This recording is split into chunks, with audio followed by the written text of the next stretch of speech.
Представям ви новата ми прическа.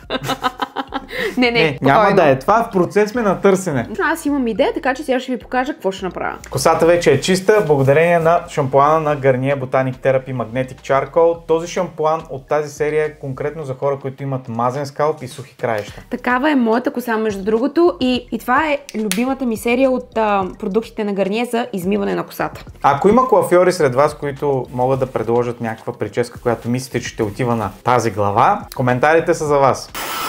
Бебито, нищо не става. Там вземеш ваксата. Не би, то лепни, просто ти я къса косата. Ако знаете такъв стори тайм имам в края на август, реших да отида в барбършоп. Сега не искам да казвам името, защото всички са доволни от там, може би проблема е в мен, обаче отидах и ме офъкаха жестоко и един месец ходих с шапка навсякъде. Просто така се случи, че моята фризорка тогава я нямаше и дълга история. Една барбърка да беше. Ми да бях.